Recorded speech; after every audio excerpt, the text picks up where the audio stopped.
Para sa mga mahilig sa kwentong aswang, subaybayan ang aming bagong channel, Aswang Diaries. Aswang Diaries. Pasukin ang mga nakakakilabot na mundo ng mga aswang. Aswang Diaries.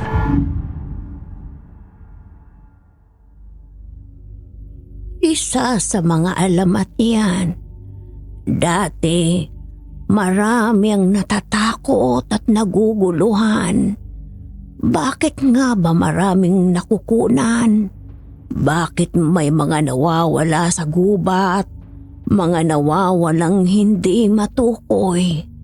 Sila na natatakot, naghanap ng paliwanag. Mga malalagim na panahon.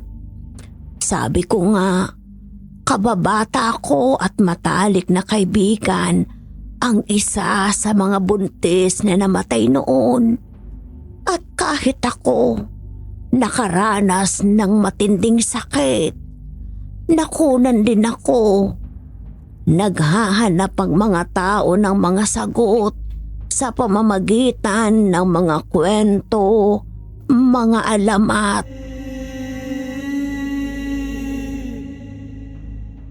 Minsan, sa dilim ng gabi, hindi lang kwento ang naririnig. Minsan ay nararamdaman din.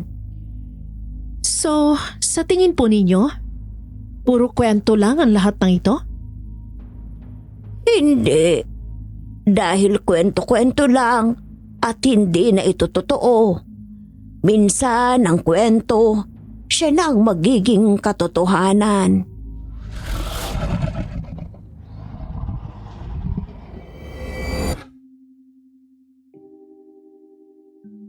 Magandang araw, Miss Ligaya at sa inyong mga tagapakinig. Ako po si Agatha Reyes, 37 years old at ngayon ay nakatira sa United States. Nais ko pong ibahagi sa inyo ang isang kwento mula noong 2009 nang ako'y isang second year student pa lang sa kolehiyo sa Maynila. Noong mga panahong iyon, medyo pariwara ako. Isa akong mass communication student at nakatira sa dorm. Ang mga magulang ko ay matagal nang nasa States at pilit nila akong pinapatapon doon. Pero nagpumilit akong tapusin ang pag-aaral ko dito sa Pilipinas. Siguro kung titingnan ng ibang tao, malaya at masaya ang buhay ko. Malakas mag-party, umiinom, at may mga karelasyon pa. Kahihiwalay ko lang noon sa ex ko kaya naghahanap talaga ako ng diversion. Dumating ang pagkakataon ng pauwi ng Ilocos ang roommate ko sa dorm, si Maria, at niyaya akong sumama. Sakto na rin dahil kailangan ko ng topic para sa documentary project namin sa klase, kaya sumama na ako.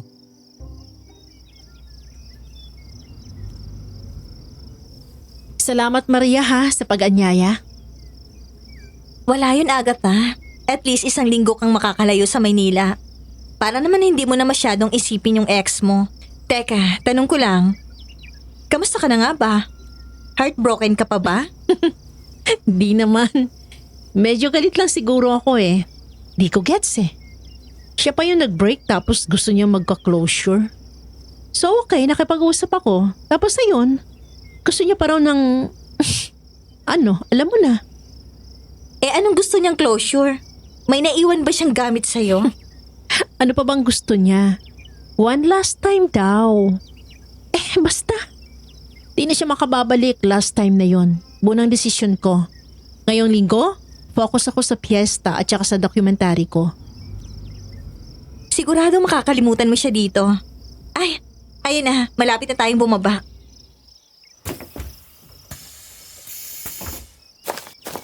Wow! Ganda naman ang bayan niyo, Maria. Oo, di ba? Simple lang pero tahimik. Hindi gaya sa Maynila. Walang masyadong ingay. Dito tahimik at malinis pang hangin. Parang layo na ng mundo ko dito ah. Mga bahay na bato. Yung simbahan, parang bumalik tayo sa panahon ng mga Kastila. Kulang na nga lang may kalesang dumaan eh. Oo nga, ganun talaga. Sobrang makikita mo pa rin dito yung mga tradisyon, lalo na sa fiesta. Maria, Oh, si Lucas! Agatha! Eto si Lucas, kababata ko yan. Lucas, ito naman si Agatha. Dormmate ko sa Maynila. Nice to meet you, Lucas. Oh, so, siya pala yung matagal mong crush? Huwag mong gawing isyong daldal mo. ako nga yung may gusto kay Maria noon pa, pero wala pa rin nangyayari. Isa ka pa. Sabi ko naman sa'yo, di ba? Maghintay ka lang na makatapos ako. Sige na nga, tama na. Welcome sa bayan namin, Agatha. Kumusta naman biyahe ninyo? Diyos ko, napakahaba. Baka napudpud na nga itong likod ko sa tagal nitong biyahe. Oo nga, malayo nga, pero siguro mag-i-enjoy ka naman dito. O siya, may tricycle ako naghihintay. Tutulungan ko kayong dalawa sa mga gamit ninyo.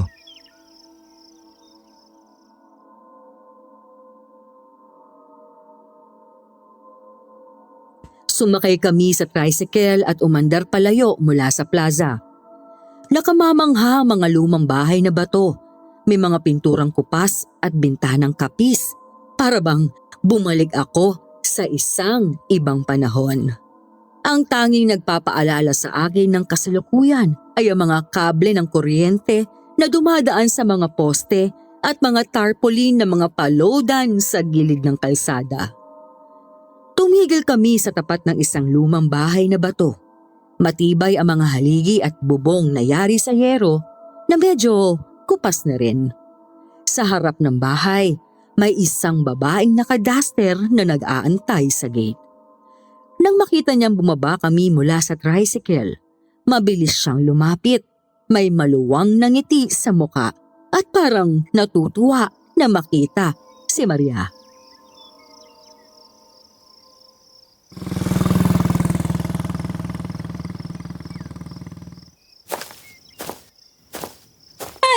Ayan ang pamangkin ko. Diyos ko, ang tagal mong nawala, anak. Tita Tessie, namiss ko po kayo. Naku, batang to. Nangangayayat ka na naman. Kumakain ka ba sa Maynila? Baka naman hindi ka nakakakain ng maayos, ha? Kumakain naman po ako, tita. Huwag po kayong mag-alala. Siya nga po pala. Ito po si Agatha, yung kadorm ko sa Maynila. Magandang umaga po, tita. Mano po?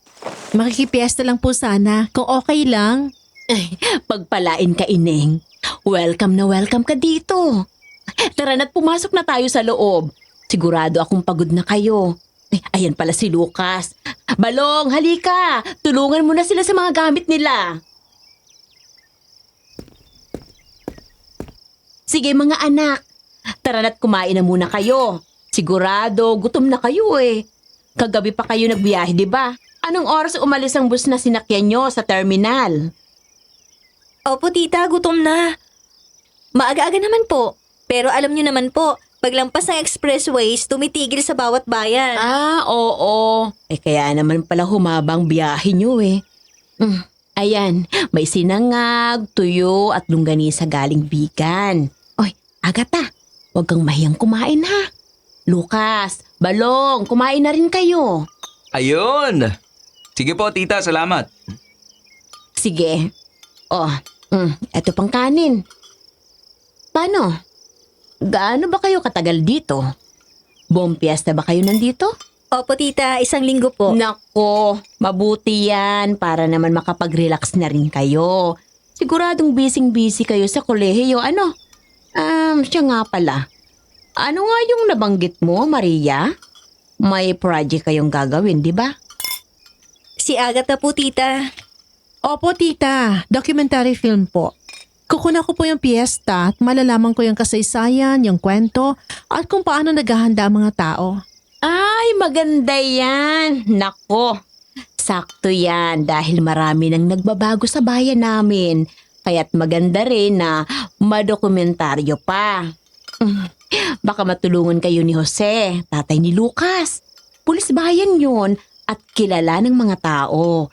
Sigurado makakatulong siya para makakuha kayo ng mga makakausap ninyo. Oo nga. Pwede ko kayong isama mamaya pag uwi para makilala niyo siya. Tessie, asan ka ba? Ay, Tatang! Nandito po kami sa lamesa. Aba, andito na pala ang apo ko. Tatang Crispin, namiss ko po kayo.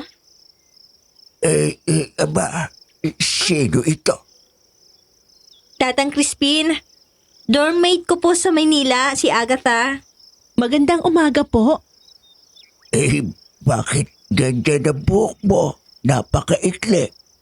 Bakit lalaki ka ba? At siyang mga hikaw mo ay napakarami. Saan ka ba iya? Naku baka naman kung ano ang magagawa mo sa amin ha? Nako, ang Tatang naman. Alam mo naman ho ang kabataan ngayon. Iba ng mga estilo nila. Mga kabataan ngayon. Hindi ba kayo marunong mag-alaga ng sarili ninyo? Wala nang marunong magrespeto sa mga nakatatanda. Nakakalimutan na ang mga tradisyon. Puro na lang bago kung bago. Ay, naku apo. Kaya nga po nandito si Agatha, Tatang eh. Gagawa siya ng documentary tungkol sa bayan at sa piyesta para maalala pa rin at Ay, naku. Pang TV. Puro na lang TV, gadgets. Naku. Anak. Gawan mo naman ako ng kape, ano? At maupo muna ako dito kasama ang magandalagang ito. Ay, nako. ayos ka lang? Bigla lang ako nahilo. Baka sa biyahe. Aba, daan dito pala si Kapring Lucas. Kumusta naman ang papa mo? Magandang umaga po, Tatang Crispin. Ayos lang naman po ang tatay. Maganda. Maganda yan. Teka, hindi ba't nililigawan mo itong apo kong si Maria? Pakasalan mo na para magkaanak na kayo. Tatang, ang tatang talaga napakapilyo. Anong pilyo? Naku gusto ko na magkaapo ulit. Puro na lang babae ang mga naging anak ko at apo ko. Gusto ko naman ng apong lalaki. Tapos ibigay niyo sa kanyang apelyido ko ha? Ha? Ang Tatang naman. Kung ano-ano na naman ang sinasabi. Eto ng kape ninyo, Tatang, para mainitan ang tiyan mo. Tapusin nyo ng kumain ha. Para mapuntahan nyo si Mang Jose. Tita, lalabas na po kami. Pupunta po kami kay Lucas. Grabe! Dami mong aso, Maria. Oo si Tatang Crispin kasi. Gusto niya talagang maraming aso. Sabi niya, nakakatulong daw sila para hindi lumapit sa bahay ang mga pagalagalang aso at yung mga asong gubat. Dati sobrang dami ng mga pag-alagalang aso sa bayan. Kaya nga hindi kami pinapayagan ni Tatang na maglakad-lakad sa gabi. Baka makasalubong kami ng mga asong gala. Ganun ba? Teka, ba't nga pala tinawag kang kapre ni Tatang Crispin? Kita mo naman, moreno ako.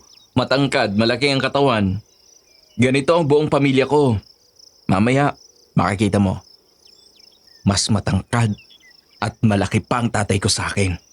Kaya ang bansag ng mga tagabayan sa amin, mga kapre. Tay! Tay! Nakauwi na po ako! Ay! Tatay! Sakto, nandito ka po pala. Anak, nakabalik ka na pala. Anong meron? Nag-ayos ako para pumunta sa presinto. Teka lang, Tay. Pakilala ko muna sa iyo tong bisita ni Maria. Agatha, ito si tatay ko. Si Jose Santiago. Aba, oo. Ang bakasyonista nila, Maria. Magandang araw, Agatha. Kumusta? Magandang araw po, sir. Tay, baka matulungan mo siya. Gagawa kasi siya ng... Ano nga ulit yung tawag dun sa gagawin mo? Documentary. Parang pelikula tungkol dito sa bayan at sa piyesta. Para po sana sa project ko sa college. Aba, maganda yan. Kung kailangan mo ng tulong, sabihin mo lang. Maaari kitang i-connecta sa mga tagabayan. Magbibigay ko ng mga taong pwede mong ma-interview. Mababait na ba ng mga tagabayan? Sigurado ako maraming gugustuhing tumulong sa iyo, Iha. Maraming salamat po, sir. Makakatulong po talaga yon. Ano po ba mga kailangan ayusin? Kasi po, di ba kailangan ng mga permit? Nako, wala nang ganyan-ganyan dito.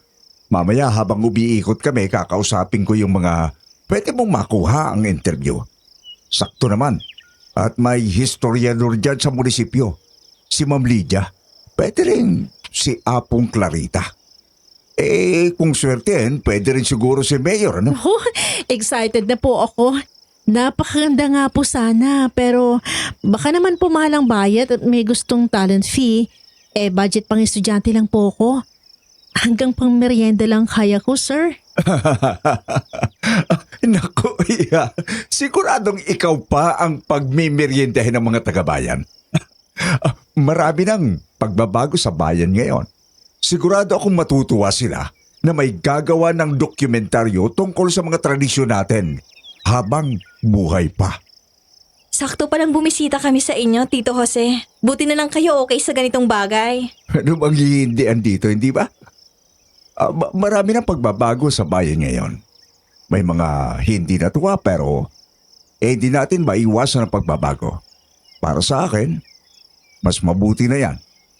Makatuwa ngang may interesado sa mga tradisyon natin dito sa bayan, hindi ba? Oo, may mga hindi natutuwa sa mga pagbabago ngayon dito. Pero hindi naman maiwasan yan. Maraming salamat po, sir. Titusin na lang, Iha. O siya, mauna na ako. Kung gusto ninyo, mamayang hapon dumang kayo sa presinto. O kaya i-text ninyo ako para makumpirma ko kung sino ang pumayag para sa shooting mo. Ha?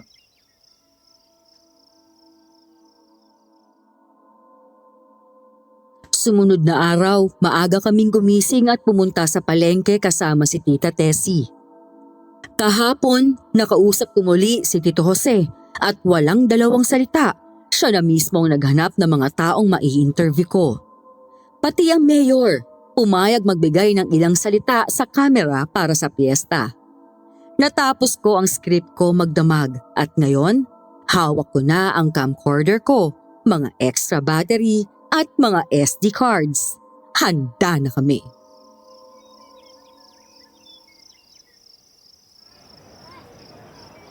Oh, kumaway kayo sa camera. Ayan, Agatha. Kuhanan mo tong si Aling Krising. Laging sariwa ang mga paninda. Ayan. Maganda pong kuha. Salamat po. Sige, punta tayo sa isda. Dito sa palengke, makikita mo na lahat ng kailangan ng mga tao sa bayan. Matandang gusali na to. Sakto sa sentro ng bayan, malapit lang sa plaza at sa munisipyo. Agatha, dun tayo mamaya para sa interview kay Miss Lydia, yung historiador. Okay, sige. Dito sa palengke dati, mas marami pang mga nagbebenta dito. Noon, pati yung mga karatig sityo dito namimili. Pero ngayon, nagsikuntian ang mga tindero-tindera. Marami-rami na kasing mga mas batang residente ang pinipiling umalis dito sa bayan. Hindi na dito nananatili. Mga hindi na bumabalik pagkatapos mag-aral ng kolehiyo, sa Kapitolyo o kaya naman sa Maynila. Katulad nitong si Maria. Grabe naman ang tita. Uuwi pa rin naman ako dito. So, sinasabi mo lang yan. Kalaunan, katulad ka rin ng mga anak ko at iba mong mga pinsan. Kaya pati ang populasyon namin dito ay tinamaan. Mas marami ng mga nakakatanda kaysa sa mga bata. Ba't po kaya ganon? Mas madali naman kasi ang buhay sa lungsod, di ba? Mas malaki ang kita.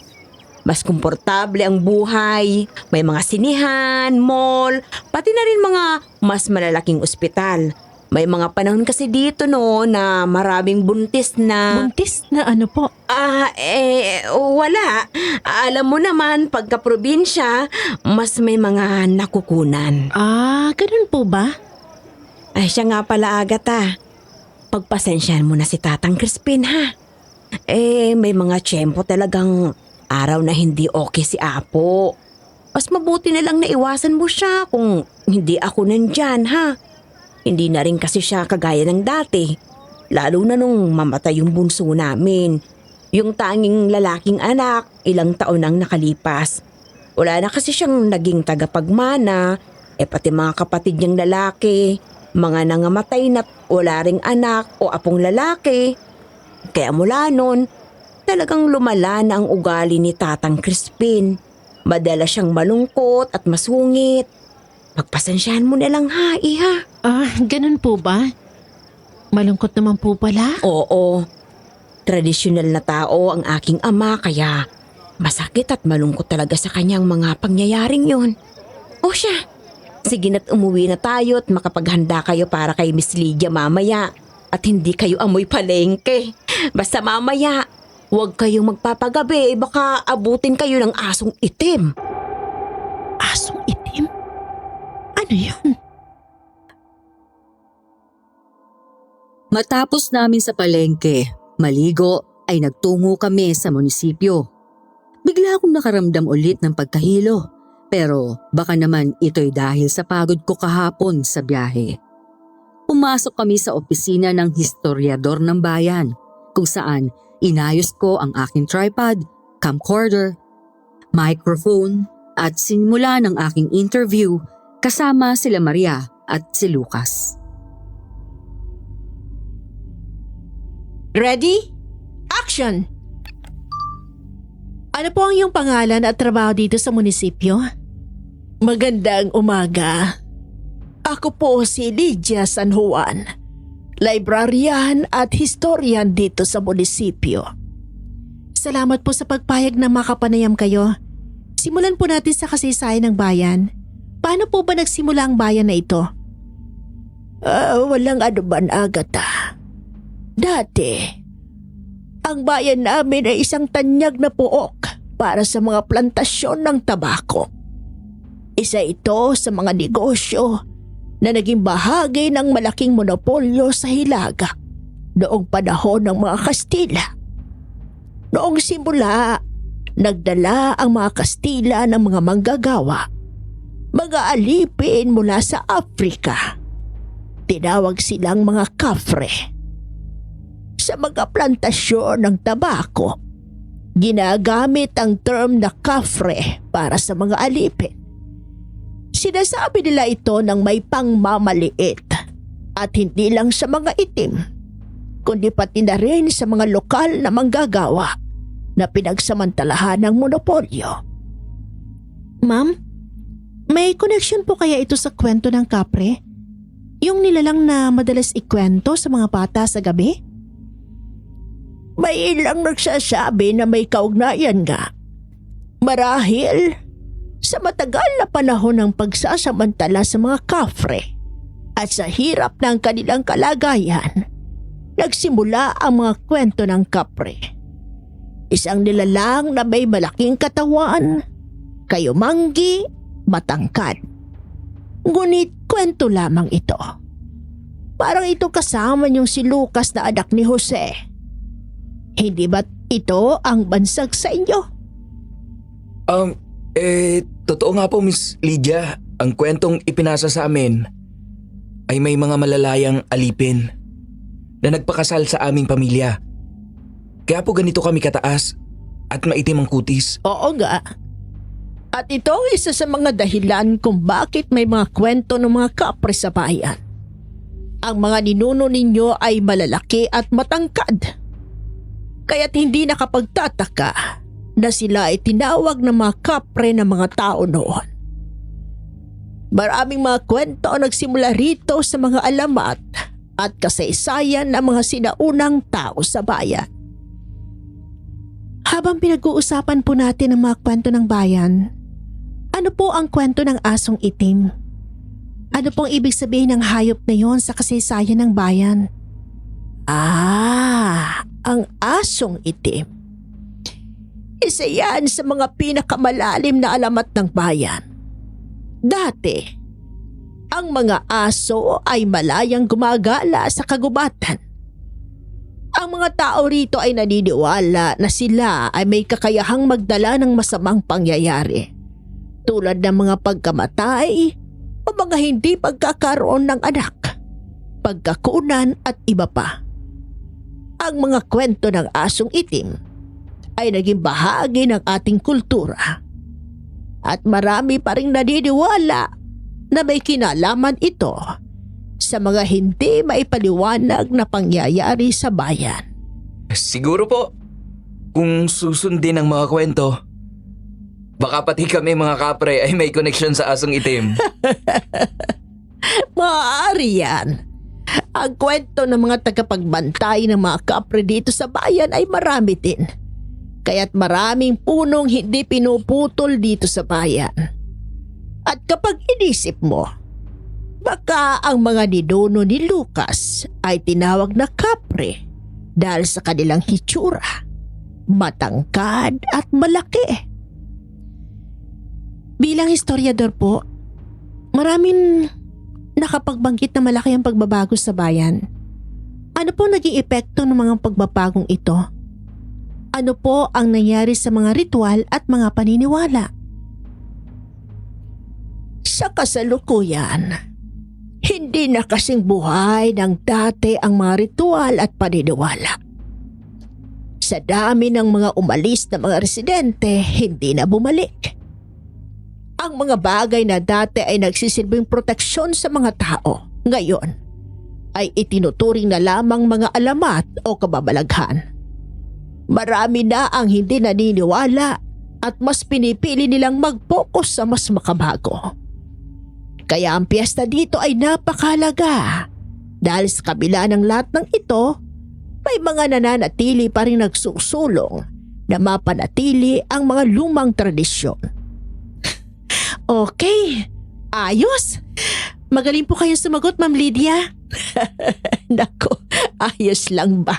Gusto mo ulitin natin? Nako, hindi na po, ma'am. Magaganda pong sagot nyo. Maraming salamat. So, marami po palang mga kwentong bayan at pamahiin dito sa bayan? Oo, marami talaga. Ganyan talaga sa mga probinsya, di ba? Pero may katotohanan po ba ang mga kwento? Maaari. May mga records tayo dito sa munisipyo na may panahong mataas nga ang bilang ng mga nakukunan at namamatay. Pero kadalasan kasi dahil ito sa pag-atake ng mga asong gala sa gubat. Kaya nagkaroon ng panahon na tinugis ang mga aso sa gubat ng mga pulis, bantay bayan, para maging ligtas ang lahat. So, totoo pong may panahong ganito? Oo, pero sa aking opinyon, marami sa mga kwentong bayan na ang nadagdagan at napatungan ng mga kwento at detalye sa mahabang panahon. Pero kadalasan naman, ito ay may butil ng katotohanan. Nang kinagabihan, nag-ikot ako sa bakuran ng bahay nila Maria upang magpahinga at linisin ang aking isipan. Hanggang ngayon, medyo may hilo akong nararamdaman pero nawawala naman. Napansin ko ang mga aso sa kanilang mga kulungan, tahimik sa gitna ng dilim ng gabi.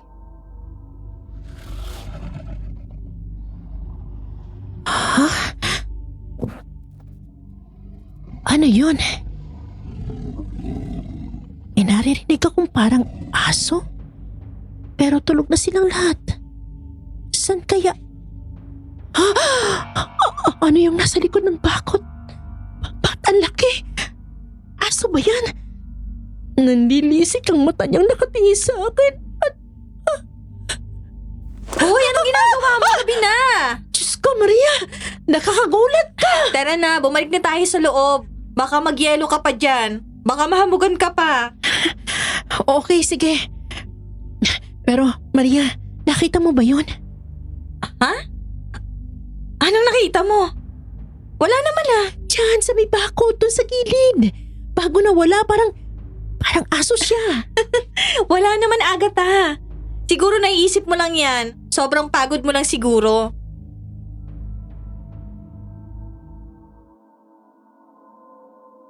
Nang gabing yon, habang nasa kwarto ako sa ikalawang palapag, narinig ko ang malalim na alulong ng mga aso, kasabay ng mga ungol at kaluskos ng kung anumang gumagapang sa bato ng dingding sa ibaba. Parang may mabigat na bagay na gumagapang sa ilalim ng bahay.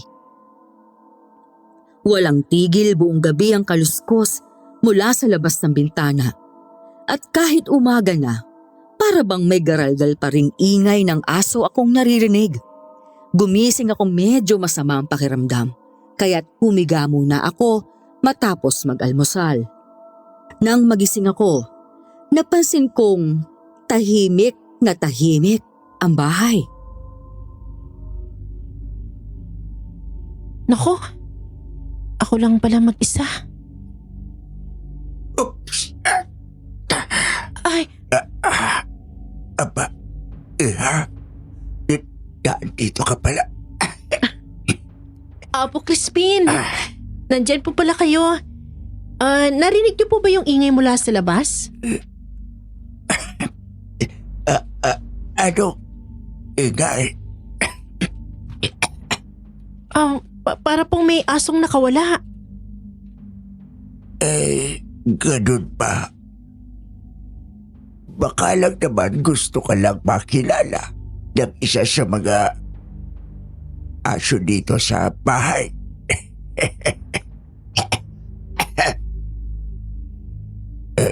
Bakit hindi ka sumama kila Tessie at Maria?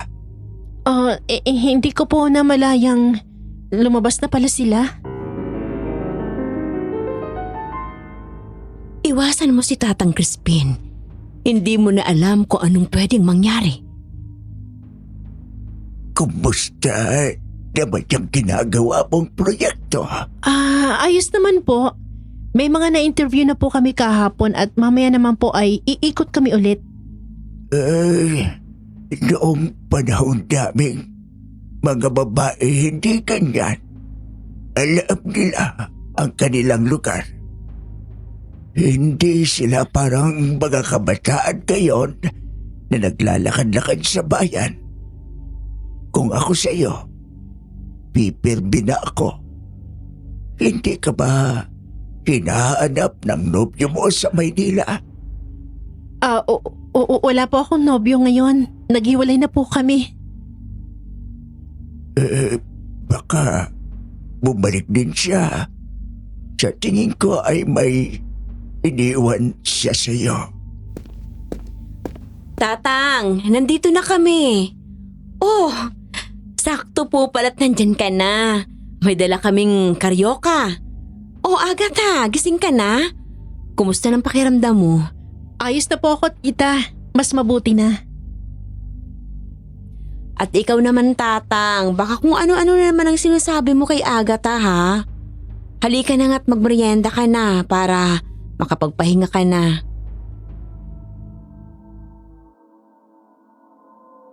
Inakay ni Tita Tessie si Tatang Crispin pabalik sa kanyang kwarto at hindi ko na siya nakita hanggang sa hapon. Pero tumatak sa akin ang mga salita niya. Ganun ba talaga mag-isip ang mga nakatatanda? Kinahapunan, lumabas kami para kuhanan ang bayan. Naramdaman kong sigla ng mga tao habang nilalagyan nila ng makukulay na banderitas ang plaza para sa fiesta.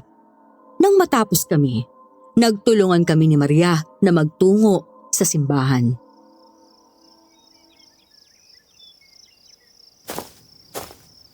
Ako na magbibitbit ng bag mo, Maria.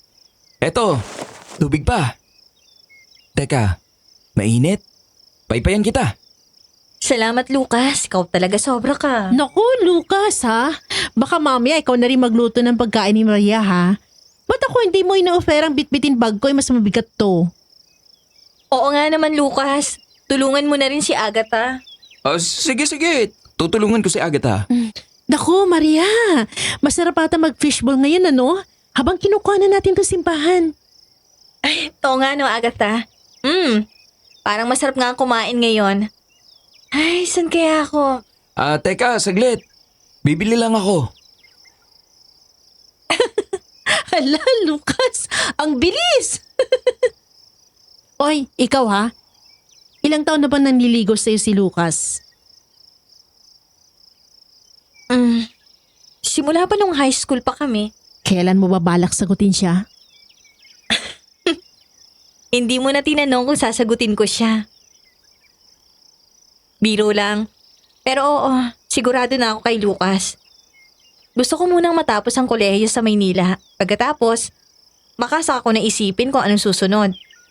Tapos, baka magsimula ng pamilya kasama si Lucas. Di ka ba nag-aalala tungkol sa mga kwento dito sa bayan? Yung mga babaeng nahihirapang magbuntis o kaya naman yung mga kaedad natin na hindi na naninirahan dito? Wala eh. Kwento-kwento lang naman yun dito.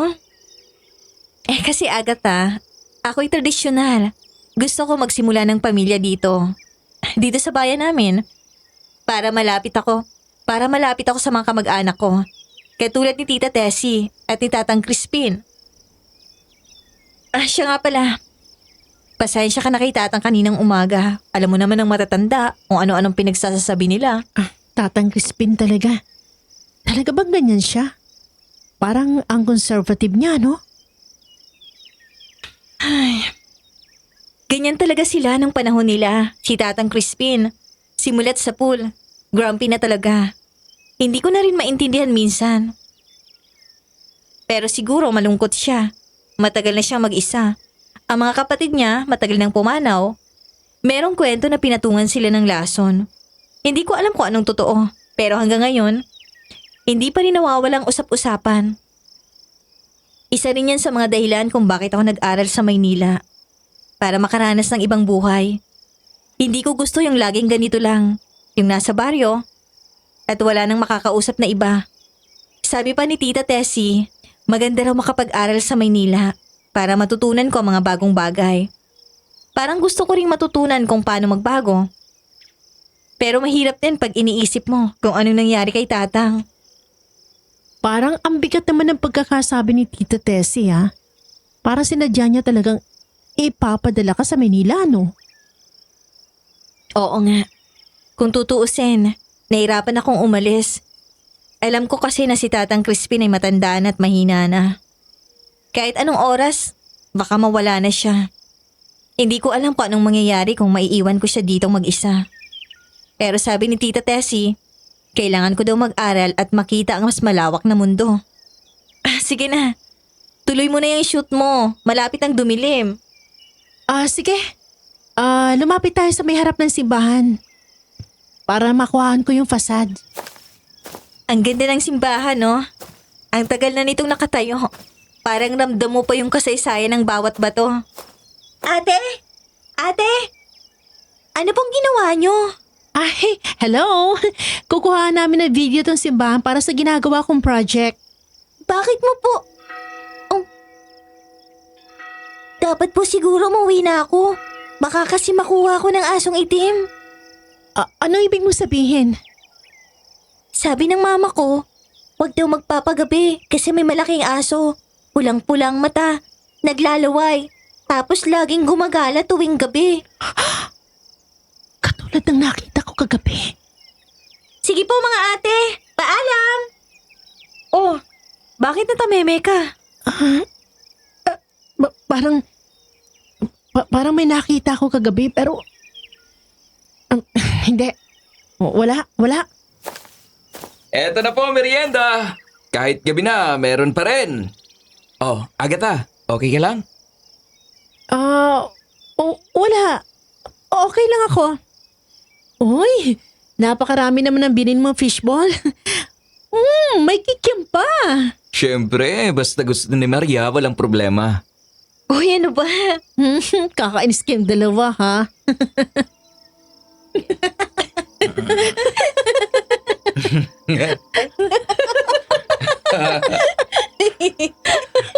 Piririt ang ngayon.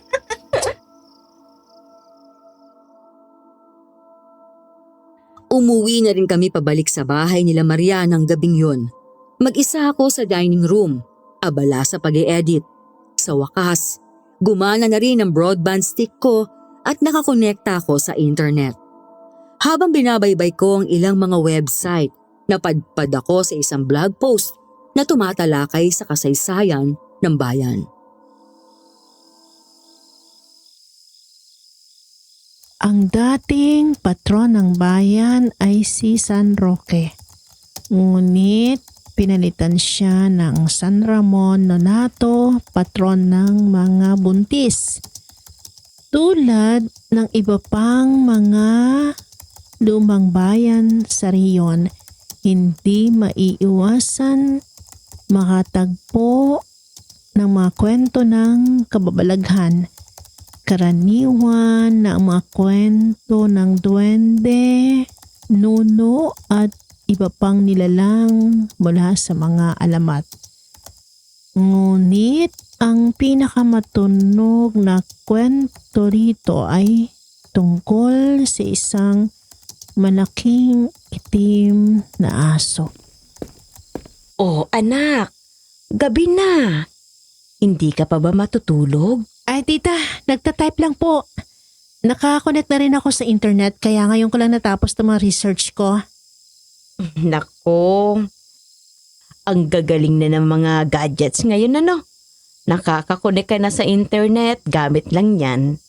Eh di ba dapat sa kable ng telepono kakakabit? Nakakatuwa naman. Tita, alam mo ba kung bakit nila pinalitan ng patron ng bayan? Bakit si San Ramon Nonato na ngayon? Para raw magbigay galang sa mga buntis. Para daw sa proteksyon nila. Luma na yan anak. Huwag na nating pag-usapan. Ano yun? Teka, nasaan ang camera ko? Sa labas ng gagaling. Ayun, sa bintana. Teka, naku anak, huwag mo nang tignan. Teka, isara na nga natin itong mga bintana. Naku, ang mga aso na naman siguro yan sa bakuran. Pero tita, ang lakas at ang laki ng tunog. Hindi yata yun isang aso. Naku ining, wala yan. Ganyan talaga tuwing gabi dito sa bayan. O siya, masyado ng gabi ha. That's enough writing for tonight. Matulog ka na. Bukas mo nalang gawin yan ha. O sige na, umasok ka na sa kwarto mo. Sige po tita. Buong magdamag, naririnig ko ang kaluskos at ang malalim na ungol ng mga aso sa labas ng bintana. Kahit pa na ang gabi ay tahimik, para bang may mga yapak na hindi ko makuha, mga tunog ng mga aso na hindi maipaliwanag. Sinubukan kong baliwalain, ngunit patuloy ito. Kaluskos, alulong, parang may umabot na sa akin mula sa dilim. Hindi ko na alam kung ito ba ay bahagi na ng lugar o kung ang takot ko na lang ang nagpapa-intensify sa lahat ng naririnig ko. Ang sakit sa ulo at sa puso at sa huli, napagod na rin ako sa kaiisip. Halos hindi ako natutulog buong gabi. Pagkatapos ng magdamag, kinaumagahan, nag-uumpisa na kaming maghanda para sa isang araw ng mga interview. Ngunit kahit abala kami sa paghahanda, hindi ko pa rin maiwasang mag-alinlangan. Maria, hindi ko talaga maintindihan kung bakit parang may something sa bayan na to, no? Anong ibig mong sabihin? Ewan ko ba? Agatha, baka naman ikaw lang yun.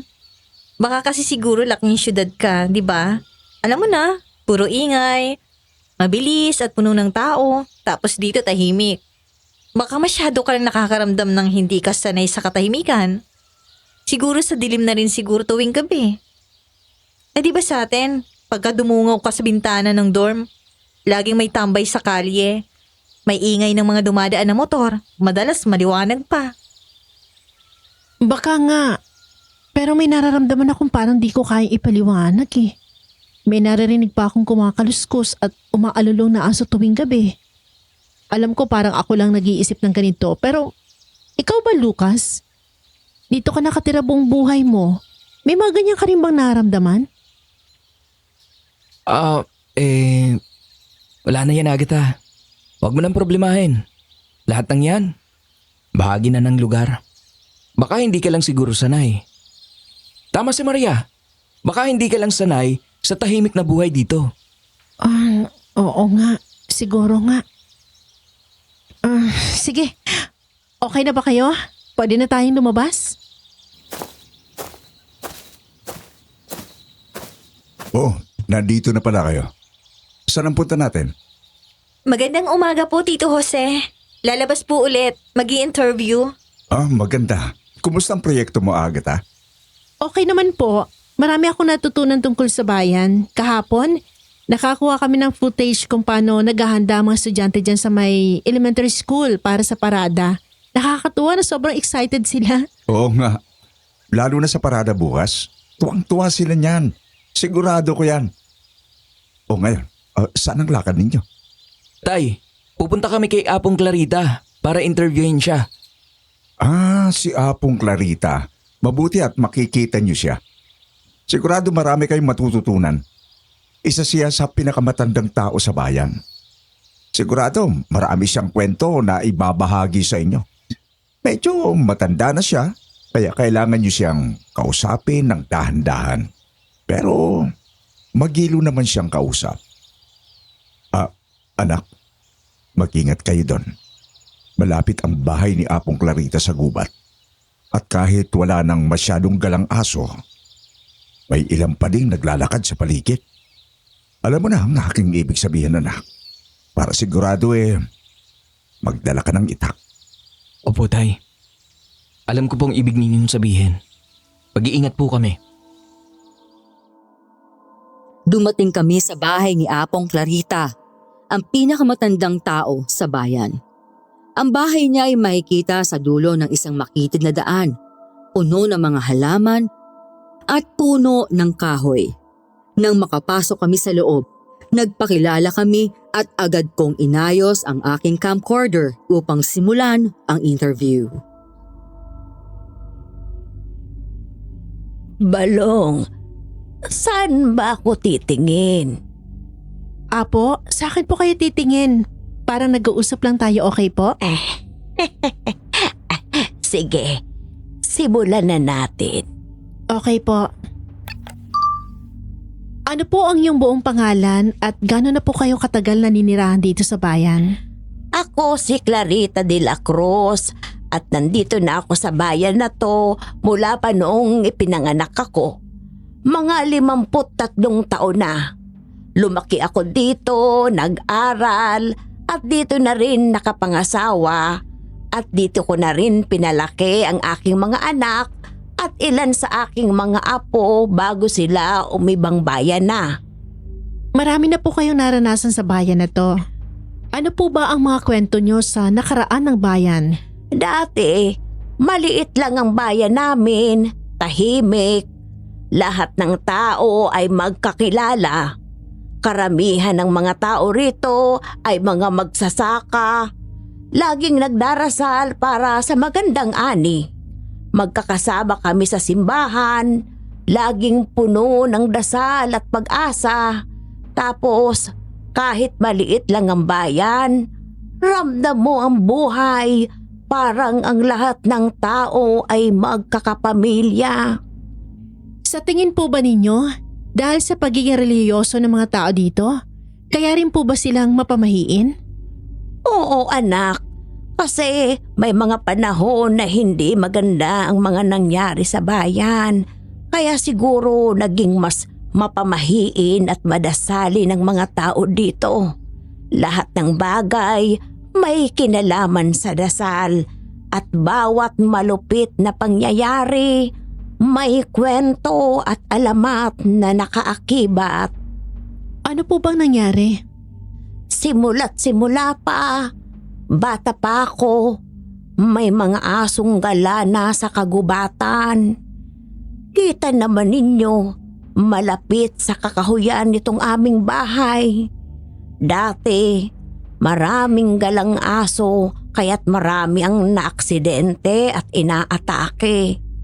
Minsan pa nga, may mga umaabot sa mga kabahayan at inaatake doon.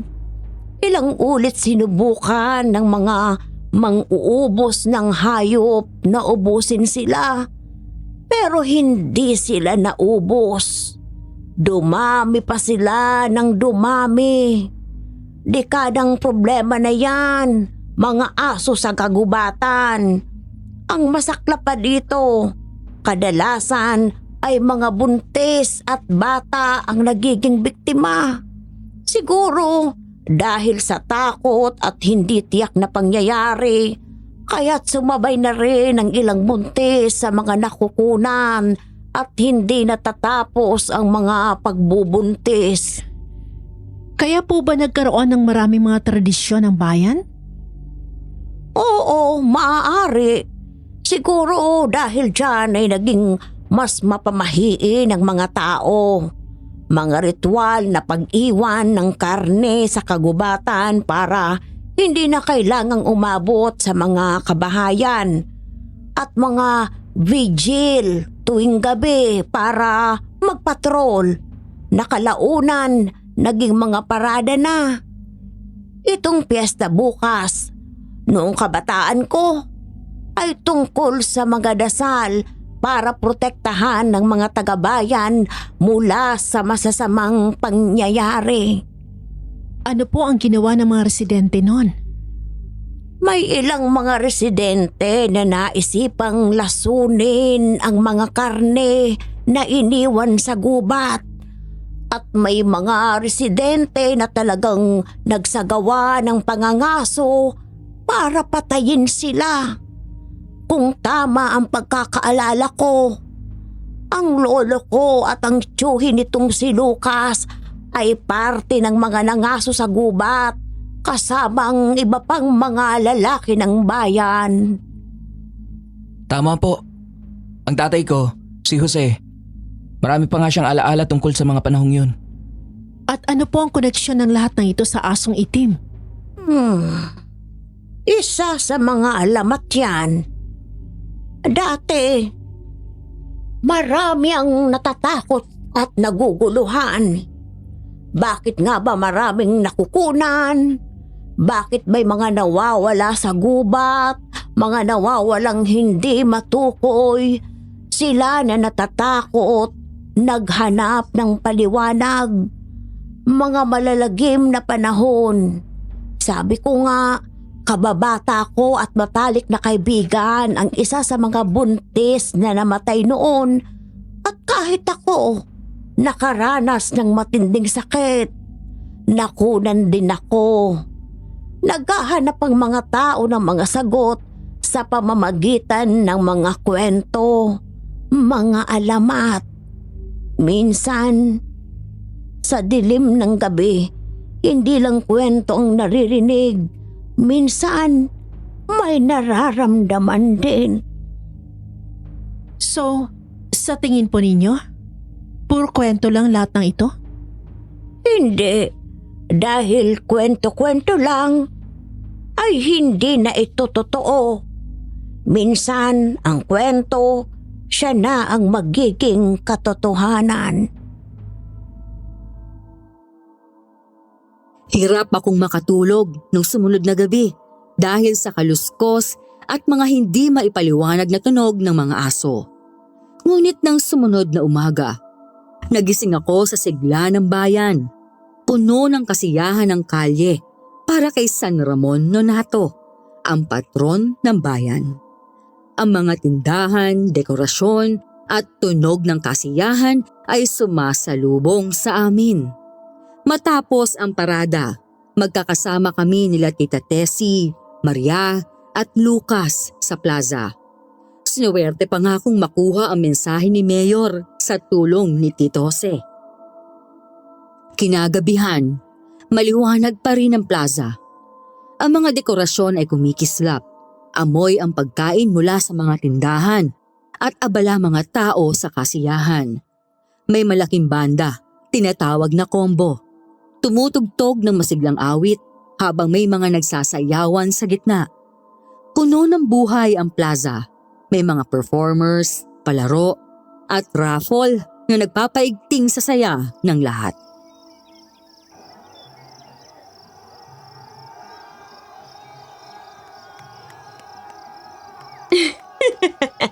Tingnan mo yan, Agatha. Wala kang makikita sa Maynila na ganito. Dito sa bayan, lahat magkasama. Lahat abala sa kasiyahan. Pating mga kabataan, nag-e-enjoy, walang tigil sa saya. Tama po, tita. Parang wala na yatang problema sa buong bayan. Teka, nakita niyo po ba si Maria at si Lucas?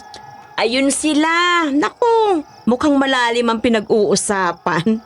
Ano kaya yun? Talaga? Seryoso ka ba, Maria? Oo. Yes! Yes! Aba, mukhang sinagot na ng aking pamangkin si Lucas. Dali, ibidyohan mo sila. Tita, mamaya na po. Bigyan muna natin sila ng konting privacy. Sige po, ako muna yung mag-iikot para makuha ko pang ibang mga nangyayari, ha? Oo, sige. Basta bilisan mong bumalik. Baka matawag ang pangalan mo sa raffle. Saan kaya ako pwede mag-set up ng camera? Dito. Makukuha ko yung combo pati na yung mga nagsasayawan. Teka. Tama bang nakikita ko? Si Tatang Crispin ba yun? Di ba sinabi ni Tita Tessie na masyado nang mahina si Tata Crispin para pumunta? Pero kung siya nga yun, ba't parang mas may lakas siyang gumalaw? Anong ginagawa niya doon? Teka nga, lalapitan ko siya. Agatha! Hulaan mo. Sinagot ko na si Lucas. Oo, sinagot na ako. Wow, grabe ha. Congrats! Finally! Pero teka lang ha, may kailangan lang kong kuhanan na... Ano yun? Anong nangyayari? Bakit biglang tumigil ang musika? Anong nangyayari? Maria, baka may nangyari masama. Lucas! Anak! Mga bata, ayos lang ba kayo? Tay! Anong nangyayari? Bakit ang gulo? Hindi ko pa alam, Lucas. Pero, teka. Ayan ang isa sa mga bantay bayan. Mang Tony! Mang Tony! Oh, hey Sargento Santiago. Saktong nandito ka. Samahan mo kami. Mang Tony, ano pong nangyayari? May nangyaring insidente.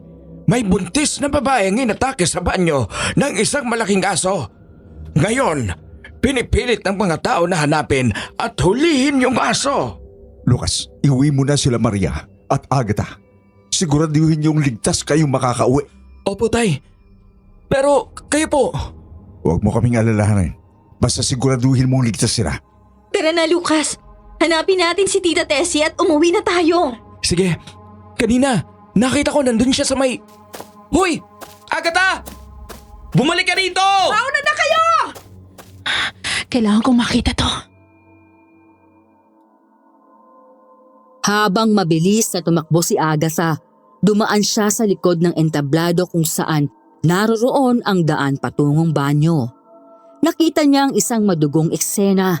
May mga tao na nagtipon at sa sahig makikita mga dugo, mga punit na damit at ang pintuan ng banyo na napunit. Lapit siya kay Tito Jose at kay Mang Tony. Ang babae nakaligtas pa, pero malubha ang mga sugat niya. Kaya't binabalak naming dalhin siya sa ospital sa kabilang bayan. Magtatawag ako ng ibang mga pulis para tumulong. Pati na rin ang mga kapatid kong Kap. Agatha, anong ginagawa mo rito? Sinabi ko na sa inyo umuwi na kayo, hindi ba? Tito, ito po ba yung asong itim? Hindi mo na kailangan malaman. Ayun na pala sila Lucas, Maria at Tessie. Isama niyo na itong si Agatha pauwi. Hindi ligtas dito. Pagkatapos ng lahat ng nangyari, hindi ko na kayang magtagal pa sa gitna ng kasiyahan sa bayan. Tumakas ako patungo sa aking kwarto. Hindi pa rin mawala sa isip ko ang inatake ng aso. Sinimulan kong i-transfer ang mga files mula sa camcorder ko papuntang laptop at nireview ang mga larawan at mga nakuhang video ng isa-isa hanggang sa makita ko ang hinahanap ko, yung clip ng combo at ng entablado. Ayan. Diyan ko nakita si Tatay Crispin. Ayan. Kitang-kita siya. I-zoom in ng konti. Teka, anong ginagawa niya? Bakit siya nagtatago sa likod? Hindi. Mali ang nakikita ko. Diyos ko, bakit? Hindi. Mali lang nakikita ko. Ba't siya bumaba at kumapang?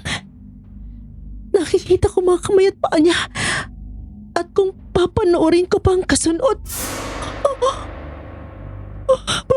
bakit siya naging aso? Asong kulay itim? Kailangan kong ipakita ito sa mga pulis. Kahit kanino.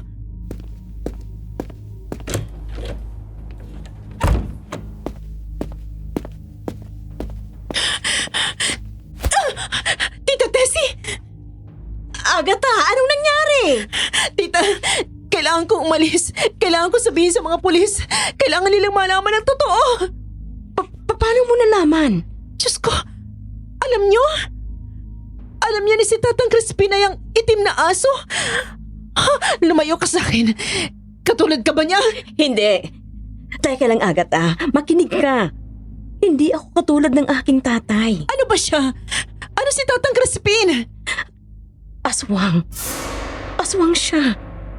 Isa siya sa matandang linya ng mga lalaking aswang na may kakayahang mag-anyong aso. Ang sumpang yun ay ipinasa-pasa sa kanilang lahi. Paano? Ako lang ang nakakaalam sa aming magkakapatid. Sinabi ito sa akin ng nanay namin. At dahil ako ang panganay, ako ang pinilit niyang magtago ng lihim na ito. Ang tatay ko, siya na lang ang natirang buhay. Lahat ng mga kapatid niyang lalaki patay na. Ang aming tanging kapatid na lalaki, namatay ng walang anak. At kami, wala ni isang anak na lalaki, puro babae. At siya ang huling natirang may sumpa ng pagiging itim na aso. Hindi ko. Sinubukan kong pigilan siya sa pangangaso matagal ng mga taon. Pinakain ko siya ng lahat ng gusto niya. Minsan, bibili pa ako ng mga batang ipinanganak na namatay sa ospital. Lahat para lang mapatahimik siya. Pero ngayon, unti-unti nang namamatay siya at hindi niya na kayang kontrolin ang sarili. Walang nakakaalam, Agatha. Wala ni isa sa mga apo niya. Pati si Maria. Wala siyang alam. Kailangan malaman to ng mga pulis. Hindi tama ito, Tita Tessie. Agatha, wag. Pakiusap. Nagmamadali ako palabas ng bahay at tumakbo patungo sa presinto malapit sa plaza. Madilim at tahimik ang gabi. Walang tao at ang tanging ingay ay ang aking pagtakbo. Kaluskos na mga dahon at hangin. Ngunit bigla ko siyang narinig. Ang parehong malalim na angil na naririnig ko noong mga nakarang araw. Pero habang tumatakbo ako, naririnig ko mga yapak na sa akin ay sumusunod. Napatigil ako at nang tumingin ako sa aking likuran, ay nagimbal ako sa aking nakita. Ang itsura niya, hindi na tao. Isang dambuhalang aso. Ang balahibo niya ay makapal at magaspang, kasing itim ng gabi. Ang mga mata niya ay mata ng tao, pula, nanlilisik, na parang may kasamang galit. Ang katawan niya ay malaki, may mga matutulis na pangil at naglalaway na bibig. Hindi siya ordinaryong aso, mas katulad siya ng isang lobo. Matutulis ang mga tenga at parang laging handang sumalakay. At nagsalita ito, ang tinig, mabagsik at may halong hayop, ngunit may kaunting tao pa rin. Agatha! Tatang!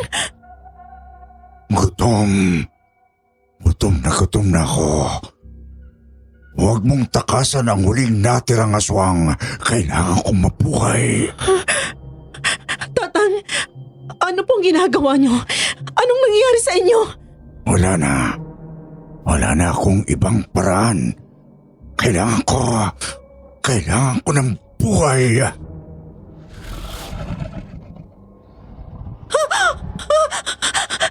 Tatang! Tatang, wag po! Lumayo ka! Tatang! Ah! Wag! Wag!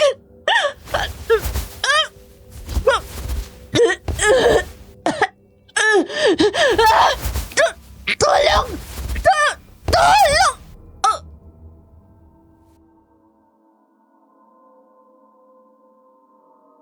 Nawalan ako ng malay pagkatapos nun. Ang huling naalala ko ay ang kotse na huminto at ang pinto na bumukas. May naaninag akong tao, napakalaki, matangkad at maitim ang kulay. Hindi siya normal na tao, batay sa kanyang taas at pangangatawan. Ngunit hindi ko na matandaan ang sumunod na nangyari. Nagising ako sa isang pamilyar na kwarto, ang sala ng mga Santiago, ang bahay nila, Lucas. Tumingin ako sa paligid at nakita ko si Tito Jose na may kausap sa cellphone niya.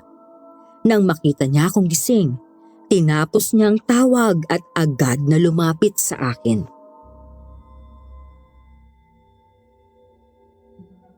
Agatha, okay ka lang ba? Oo, Tito Jose. Anong oras na? Umaga na. Ano pong nangyari? Tinangkang buhatin ka ni Tatang Crispin. Pero nadapa siya at nahulog ka. Tumama ang ulo mo sa lupa. Kaya nawalan ka ng malay. Dinala kita sa presinto at pinakita sa medic. Sabi nila, kailangan mo lang ng pahinga. Tinawag niyo pong Tatang Crispin ang itim na aso. Alam niyo? Oo, Agatha. Alam ko na. Matagal ko nang alam. Paano po? Nakita mo ba kung anong itsura ko kagabi? Hindi po lahat. Nakita ko siyang nagsimulang magbago. Huwag kang matakot, Agatha. Hindi ako aswang. Isa akong kapre, Agatha. Isa akong tunay na kapre. Ang buong pamilya ko, mula sa mga ninuno namin, ay mga kapre. Mga tagapagbantay ng bayan. Tungkulin namin na protektahan ang bayan. Lihim na nagmamasid at nagbabantay. Bakit hindi niyo siya tinapos, Tito Jose? Kung alam niyo siyang dahilan ng lahat ng ito, bakit hindi niyo na lang siya pinatay? Pero ngayon, dahil sa kanyang ginawa... Agatha, ayos ka lang ba? Oo, okay lang ako. Anong nangyari? Naka-aksidente lang ako. Nung lumabas ako kagabi para maghanap pa ng ibang footage, sinubukan ko lang magkuha ng ibang kuha pero ayun. Salamat at okay ka, Agatha. Ang Diyos ko, ang kaba ko buong gabi. Ako pa naman din ang nagyayasaw dito at cargo kita. Lucas, dalhin mo na si Maria sa kusina at pabayaan mo si Agatha. Kailangan niya magpahinga sandali. Salamat, Agatha. At hindi mo sinabi kay Maria ang buong katotohanan. Unti lang nakakaalam dito sa bayan. Mas mabuti kung ganun na lang. Lahat ito ay lihim. Wala pong anuman. Pero ano po ang gagawin kay Tatang Crispin? Kung anong nararapat. Naiintindihan ko po. Gusto ko na lang sana tapusin ang lahat ng nangyari ito. Matatapos na ang sumpa ng aswang sa bayan na ito, Agatha. Hindi na magtatagal. Huwag kang mag-alala. Ako na maghahatid sa iyo pabalik ng Maynila. Mag-imbento na lang tayo ng kwento kay Maria. At sa iba, hindi nila kailangang malaman ang buong katotohanan. Maraming salamat po, Tito Jose. Itatago ko ang sikretong to. Hindi ko na po sasabihin kahit kanino. Hindi na natin ito kailangan dagdagan pa, Agatha. Magiging maayos ang lahat. Mahirap man pero ito ang tama. Ang pinakamahalaga ay ligtas ka at tapos na ang lahat ng ito. Bumalik ako sa Maynila, ngunit hindi pa rin nawawala sa isip ko ang mga nangyari sa Ilocos. Tinutokso ko ng mga bangungot. Paulit-ulit kong naiisip si Lolo Crispin at ang itim na aso. Nakaramdam din ako ng mga kakaibang sintomas, pagkapagod, pagsusuka at mga pagbabago sa aking katawan. Minabuti kong magpa-check up. Isang pangkaraniwang general check up. Isa sa mga test na ginawa ay pregnancy test. Nung una, natawa pa ako. Nag-isip kung para saan pa. Ilang buwan na kaming naghiwalay ng ex ko. Pero nang lumabas ang resulta, doon naging klaro. Hindi pala takot at bangungot ang nagpaparamdam sa akin, kundi ang katotohanan na buntis ako. Matapos ang ilang araw, bumalik na rin sa Maria. Ang huling pag-uusap namin ay nung bago ako ihatid ni Tito Jose. Mga 1 linggo nang nakalilipas. Halatang may kakaiba sa itsura ni Maria. Maria? Anong nangyari? Wala. Okay lang. Kung gusto mong mag-share, nandito lang ako.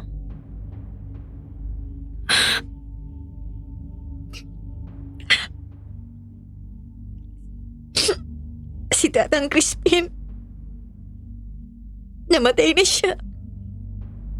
Anong nangyari? Pagkatapos ng piyesta, hindi ko na siya nakita pang lumabas ng kwarto. Si Tita Tessie lang ang lumalabas para magtulungan kami. Akala ko baka nagkasakit lang siya. Sabi ni Tita Tessie, hindi lang magandang pakiramdam ni Tatang. Naisip ko, baka pagkalipas ng ilang araw gagaling din siya. Pero isang araw narinig ko si Tita Tessie umiiyak. Tumakbo ako papunta sa kwarto niya. Tapos, nakita ko na lang na nakabukas ng pinto. At si Tatang Crispin, nakahiga sa kama niya. Wala ng buhay. Oh, Maria. Hindi ko na kayang makita siya ng ganon. Si Tita Tessie na lang. Siya na lang ang natira. Bakit ka ba bumalik agad, Maria? Hindi ka ba nag-stay para sa burol at libing? Hindi kasi maraming kamag-anak o kaibigan si Tatang. Hindi niya gusto ng mga lamay-lamay. Kaya si Tita Tessie na lang ang nagdesisyon na ipag-cremate siya at ilibing sa simbahan kasama ang mga kapatid niyang lalaki. Ah, ganun ba? Pero may isang bagay na nakakataba ng puso.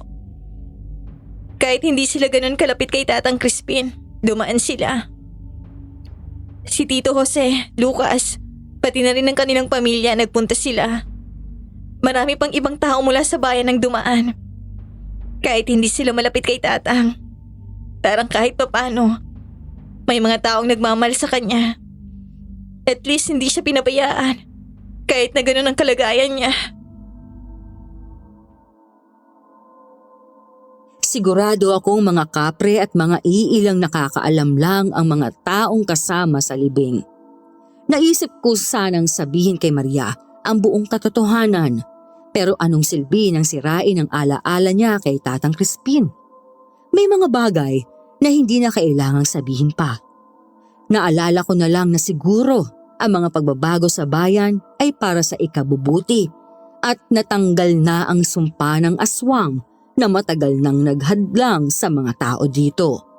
Sa wakas, ang bayan ay nakakabangon at nakaligtas mula sa anino ng nakaraan.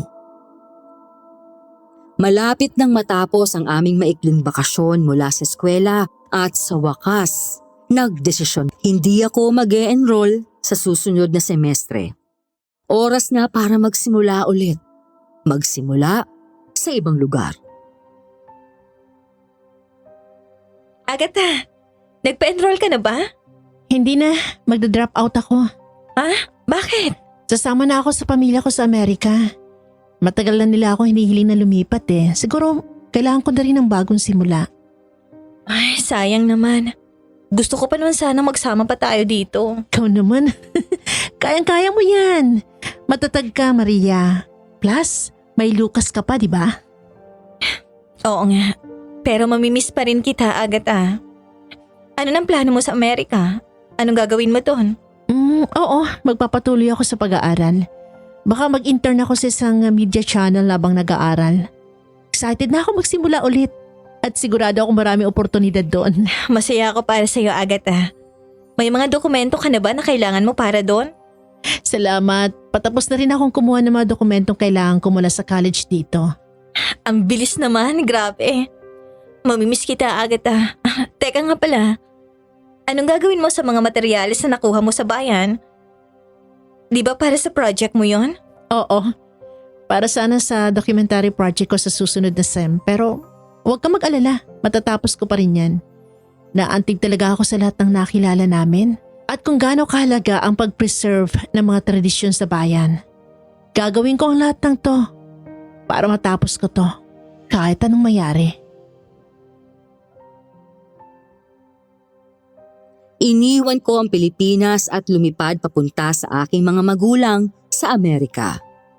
Nagulat sila nang malaman nila ang tungkol sa aking pagbubuntis. Pero hindi nila ako itinakwil. Sa halip, mas lalo nila akong minahal at tinulungan sa pagpapalaki ng anak ko. Nakapasok ako sa isang magandang paaralan para sa journalism at tinupad ko ang pangako ko sa sarili. Matapos ko ang dokumentaryo na ipinadala ko kay Maria, ilang dekada nang nakalipas mula noon. Ang huling usap namin ni Maria ay nang malaman kong ikinasal na sila ni Lucas. Nakakatuwang isipin na ang apo ng aswang at ang kapre ay nagtagpo at nagmahalan. Kapag naiisip ko ang bayan, naiisip ko na lahat ay nagbabago. Yung mga dating madilim at puno ng takot, kalaunay naging mas magaan at maliwanag. Kayo po ba? May mga bagay rin po ba kayong inisip dati na madilim o masalimuot pero ngayon ay nakikita mong nagbago at bumuti?